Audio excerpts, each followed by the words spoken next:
BBC Urdu کے programme سیربین میں خوش آمدید۔ ہمارے لندن اسٹوڈیو سے میں ہوں شفیع نقی جامعی۔ سزائے موت کے مجرم سولت مرزا کا پھانسی سے چند گھنٹے پہلے الزامات سے بھرا بیان، متحدہ قومی موومنٹ اور پاکستانی سیاست کے لیے بیان کے مضمرات۔ پوسٹ پون کرنے کے بعد جو ایم کیو ایم والے ان کو یہ موقع ملے گا کہ وہ کرٹیسائز کریں، ان کو ایک پوائنٹ مل جائے گا جس کو وہ خوب ایکسپلائٹ کریں گے اور اس کو یوز کریں گے۔ برطانیہ میں زیر علاج آرمی پبلک اسکول کے طالب علم احمد نواز اب ڈاکٹر نہیں فوجی بننا چاہتے ہیں، دیکھیے گا ان سے بات چیت۔ اور دیکھیے گا حجاب پردار نوجوان لڑکیوں کی فیشن کی دنیا ہے کیسی۔ ایم کیو ایم کے کارکن سولت مرزا کا پاکستانی ٹی وی چینلز پر ایک ویڈیو بیان نشر ہونے کے بعد ان کی پھانسی روک دی گئی۔ بلوچستان کی مچھ جیل میں بند سزائے موت کے مجرم نے اس بیان میں ایم کیو ایم کے قائد الطاف حسین سمیت جماعت کی اہم قیادت پر سنگین الزامات عائد کیے۔ اس بیان کے نشر ہونے کی کچھ ہی دیر بعد ان کی پھانسی پر عمل درآمد 72 گھنٹوں کے لیے روک دیا گیا، لیکن آج قومی اسمبلی میں پاکستان کے وزیر داخلہ چودھری نثار علی خان نے کہا کہ سولت مرزا کی پھانسی ان کی صحت کی خرابی کی سبب مؤخر کی گئی ہے۔ ٹی وی پر آنے والے سولت مرزا کے اس ویڈیو بیان سے منسلک کئی سوال ہیں، مثلا بیان کی اہمیت ہے کیا، یہ اس وقت کیوں سامنے آیا، کیا مسئلہ قانونی ہے یا سیاسی؟ ہماری ساتھی ارم عباسی نے ریٹائرڈ جسٹس طارق محمود سے پوچھا کہ کیا اس حلفیہ بیان کے طور پر عدالت میں پیش کیا جا سکتا ہے؟ اس کا سٹیٹمنٹ فی الحال کوئی حیثیت نہیں، لیکن اگر آپ نے کل اس کا کنفیشنل سٹیٹمنٹ ریکارڈ کروانا ہے، اگر تو آپ اس کو گواہ کے طور پر پیش کریں گے یا اس کا کنفیشنل سٹیٹمنٹ ریکارڈ کریں گے تو پھر یہ سوال اٹھے گا کہ جناب آپ اس کو جو ہے نا پولیٹیکلی اس کو استعمال کرنا چاہتے ہیں۔ آپ یہ کہہ رہے ہیں کہ لوگ سوال اٹھائیں گے اور آپ خود بھی کہہ رہے ہیں کہ سزائے موت کو پوسٹ پون نہیں کرنا چاہیے تھا، اس پہ بھی قانونی اعتراضات ہیں، تو آپ کے خیال میں اس کے نتائج کیا نکل سکتے ہیں اگر اس کو سیاسی رنگ دیا جائے تو؟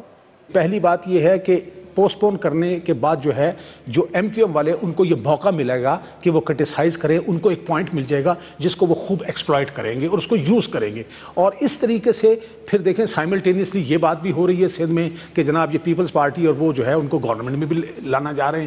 تو ایک طرف تو آپ بظاہر لگ رہا ہے کہ ان کے خلاف ایکشن لے رہے ہیں، دوسری طرف سے ایک صوبہ سندھ کی اگر اس کا انتظام ان کو آپ دے رہے ہیں اور پارٹنرشپ ہو رہی ہیں تو پھر ہمارے جیسے لوگوں کو سمجھ نہیں آ رہا کہ ہمارے ساتھ یہ ہو کیا رہا ہے۔ ہم ساری زندگی اسی بات پر سٹرگل کر رہے ہیں کہ ہر آدمی کو سیاست کو اور کرمنلٹی کو آپ کو علیحدہ کرنا پڑے گا۔ کسی نے کوئی کرمنل ایکٹ کیا ہے، چاہے وہ کتنا ہی بڑا سیاستدان کیوں نہ ہو، اس کو رول آف لا کے تحت اس کو ڈیل وتھ کرنا پڑے گا، لیکن اگر آپ سیاست اور پالیٹکس کو ملا دیں گے تو پھر اس سے پرابلم کریٹ ہوں گے۔ تو آپ کے خیال میں بظاہر ریاست وہ بلا امتیاز مجرموں کے خلاف کارروائی نہیں کر رہی؟ کراچی 20-25 سال سے جس عذاب سے گزر رہا ہے ہم دیکھ رہے ہیں پورا سندھ، اور اب وہ چیزیں ٹریول کر رہی ہیں، ایون یہاں پر اسلام آباد میں یا لاہور میں۔ تو اگر آپ نے یہ فیصلہ کیا ہے کہ ہم اس ملک کو آئین اور قانون کے تحت چلانا چاہتے ہیں تو ہم سب اس کو سپورٹ کرنے کے لیے تیار ہیں، لیکن گزارش یہ ہے کہ اگر سائملٹینیسلی آپ کمپرومائزز کر رہے ہیں، آپ اصولوں سے ہٹ رہے ہیں اور کسی کو وہ لیوریج دے رہے ہیں، کسی کے خلاف سخت کارروائی کر رہے ہیں، تو پھر اس سے جو کرمنلز بھی ہوں گے اور ان کے ساتھ اگر آپ قانون کے مطابق بھی کام کر رہے ہوں گے تو پھر سوالیہ نشان اٹھیں گے، کیونکہ وہ یہ کہیں گے کہ جناب ہم سے انتقام لیا جا رہا ہے۔ پشاور میں حملے کے بعد ریاست نے اپنی رٹ دکھاتے ہوئے سزائے موت سے پابندی ہٹا دی، تو آپ کو لگتا ہے کہ ریاست کے اندر اب بھی ایسے عناصر موجود ہیں جو کہ کسی حد تک ریاست سے زیادہ مضبوط ہیں؟ اس وقت گراؤنڈ ریئلٹی ہماری کم سے کم یہ ہے کہ ریاست ریاست سے زیادہ مضبوط تو شاید کوئی نہیں ہوتا، ریاست اور ریاست ہوتی ہے، لیکن ریاست میں ایک ایسے ادارے ضرور موجود ہیں جو کہ اس وقت بہت پاورفل ہے، لیکن اس دفعہ میں ان کو الزام نہیں دوں گا کیونکہ ہماری جمہوری قوتوں نے تشتری میں رکھ کے ان کو یہ سارے اختیارات سرنڈر کیے۔ اور اس بارے میں مزید بات کرنے کے لیے ہمارے کراچی اسٹوڈیو سے براہ راست موجود ہیں BBC اردو کے ایڈیٹر عامر احمد خان۔ عامر احمد خان، یہ واقعہ کس قدر حیران کن ہے، کیا کہیے گا؟ شفیع، آپ کو پتہ ہی ہے کہ پاکستان میں آج کل کرکٹ سیزن اور کرکٹ فیور ہے۔ لوگ باہر سڑکوں پر آپ کو جو نظر آتے ہیں وہ کرکٹ کھیل رہے ہوتے ہیں، کرکٹ دیکھ رہے ہوتے ہیں، کرکٹ کی باتیں کر رہے ہوتے ہیں، لیکن ایم کیو ایم پر کہ 9-0 پر جب چھاپا پڑا تھا اس دن بھی اور آج کا دن بھی کرکٹ کو بھول کر لوگوں کے زبان پر یہی موضوع تھا کہ سولت مرزا کا بیان کیا معنی رکھتا ہے۔ لیکن شفیع، میں آپ کو یہ بتاتا چلوں کہ زیادہ تر باتیں جو ہو رہی تھیں، آج میں بھی شہر میں نکلا، میں تھوڑا بہت رہنما میں نے دیکھا سنا کہ لوگ کیا کہہ رہے ہیں. زیادہ تر باتیں یہ نہیں ہو رہی ہیں کہ سہولت مرزا نے کیا الزامات لگائے ہیں, ان میں کتنی حقیقت ہے اور کتنا فسانہ. زیادہ تر بات یہ ہو رہی ہے کہ اچانک پاکستان کی محفوظ ترین جیل سے یہ کیسے ہو گیا کہ ایک بیان اس طرح کا ریکارڈ کیا گیا اور پھر اس جیل سے وہ راتوں رات نکل کے باہر بھی آ گیا, پبلک ڈومین میں بھی آ گیا. اس سے پہلے کہ حکومت کو پتہ چلتا, کسی اور کو پتہ چلتا, وہ پاکستانی چینلز پر چلنا شروع ہو گیا. تو آج یہ بہت بڑا موضوع ہے اور ظاہر ہے وہ اسی لیے ہے کہ ہر کوئی حیران ہے کہ یہ کیسے ہوا. جو بات آپ نے کہی عامر, میں اسی پر آپ کو دوبارہ لانا چاہتا ہوں. چند دن پہلے 9-0 پر چھاپا پڑتا ہے, اسلحہ ملتا ہے, ایک رہنما کو تحویل میں لیا جاتا ہے, پھر ایک جیل سے کہ جہاں چڑیا بھی پوچھ کر اڑتی ہے وہاں سے ایک ویڈیو سامنے آتا ہے. پھر اچانک وزیر داخلہ کہتے ہیں کہ عمران فاروق کے قتل کی پیروی حکومت کا فرض ہے. سوال یہ ہے کہ یہ ایک ہی سلسلے کی کڑیاں ہیں یا محض اتفاق ہے؟ جبھی آپ اچھی طرح سے جانتے ہیں اور میرا خیال ہے سبھی یہ بات جانتے ہیں کہ پاکستان کی سیاست اور پاکستان کی تاریخ کچھ ایسی رہی ہے کہ یہاں سارے معاملے بالکل سیدھے اور شفاف طور پر بھی چل رہے ہوں تو پھر بھی لوگ ان کے بیچ میں سازش ڈھونڈتے ہیں, ان کے پیچھے کوئی نہ کوئی کنسپریسی تھیوری جو ہے وہ ڈھونڈتے ہیں. تو جس معاملے کے اندر پہلے سے ہی اس قدر ٹیڑھ ہو, ظاہر ہے کہ اس میں کڑی سے کڑی ملائیں گے. یہاں پر بہت سے لوگ ہیں جو یہ کہہ رہے ہیں کہ اب حکومت اور فوج نے مل کر یہ فیصلہ کر لیا ہے کہ ایم کیو ایم کے اندر سے نہ صرف جرائم پیشہ افراد کو نکالنا ہے بلکہ ایسی قیادت اگر ایم کیو ایم کے اندر ہے جو ان کی پشت پناہی کرتی رہی ہے تو اس کے اوپر بھی ہاتھ ڈالنا ہے. بہت سے لوگ ایسے کہہ رہے ہیں کہ یہ کہہ رہے ہیں کہ یہ کوئی یہ محض ایک سیاسی چال ہے کراچی کی سب سے بڑی اور سب سے مؤثر جماعت کے خلاف. تو شفیع, حقیقت تو میرا خیال ہے کوئی بھی نہیں جانتا اس وقت, لیکن یوں کہیے کہ جتنے منہ اتنی باتیں. لیکن عامر, بادی نظر میں حکومت کی اور فوج کی ممکنہ پالیسی ایم کیو ایم کے بارے میں کیا لگتی ہے؟ دیکھیے شفیع, جب انہوں نے 9-0 کے اوپر ریڈ کی تھی تو اس وقت جو حیرانی کا عالم تھا اس شہر کے اندر وہ ہم نے خود دیکھا. میرا خیال ہے کوئی بھی نہیں سوچ سکتا تھا ایم کیو ایم کی قیادت سے باہر بھی جو عام لوگ ہیں, کراچی میں رہنے والے جو لوگ ہیں اور جو یہاں پر اگر بدامنی ہوتی ہے یا سیاسی انتشار ہوتا ہے تو سب سے زیادہ متاثر وہی ہوتے ہیں. لیکن کوئی نہیں سوچ سکتا تھا کہ اس طرح کا ایک واقعہ ہوگا, اس طرح سے چھاپا مارا جائے گا 9-0 کے اوپر. اور اس سے پہلے ہمیں کوئی خاص ایسا تھوڑی سی تلخی ضرور آئی وہ بیانات میں, رینجرز کے بیچ میں یا سندھ پولیس کے بیانات میں اور ایم کیو ایم میں, لیکن کوئی ہمیں ایسا کوئی اشارہ نہیں مل رہا تھا کہ اتنی بڑی کارروائی ہونے کو جا رہی ہے. تو اب جب کہ اس طرح کی کارروائی ہوئی اور پھر سہولت مرزا کا بیان آیا تو ظاہر ہے لوگ یہ کڑی سے کڑی ملانے پر مجبور ہیں. عامر احمد خان, بہت بہت شکریہ. 16 دسمبر کو پشاور میں عامی پبلک اسکول پر طالبان کے حملے میں زخمی ہونے والے طالب علم احمد نواز ان دنوں یہاں برطانیہ کے شہر برمنگھم میں زیر علاج ہیں. ان کے بھائی اس حملے میں ہلاک ہونے والے 130 سے زیادہ طلبہ میں شامل تھے. B B C Asian network کی نامہ نگار شبنم محمود نے اسپتال میں احمد نواز سے ملاقات کی. Safe with his family. Ahmad نواز اب اپنے خاندان کے ساتھ محفوظ ہیں.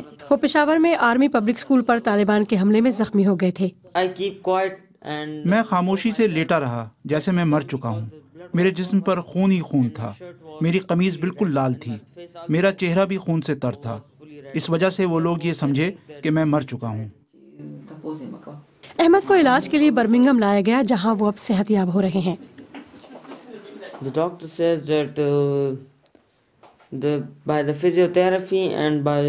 ڈاکٹرز نے مجھے بتایا ہے کہ فزیو تھراپی اور معمول کی زندگی کی کچھ مصروفیات سے میرے ہاتھ کے صحیح ہونے میں مدد ملے گی.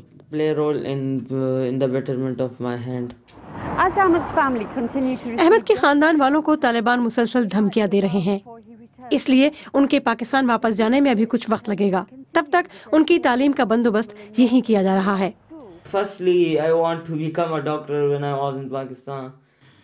میں جب پاکستان میں تھا تو میں ڈاکٹر بننا چاہتا تھا, لیکن اس واقعے کے بعد میں پاکستانی فوج میں جانا چاہتا ہوں تاکہ پاکستان کو دہشت گردی سے محفوظ بنا سکوں.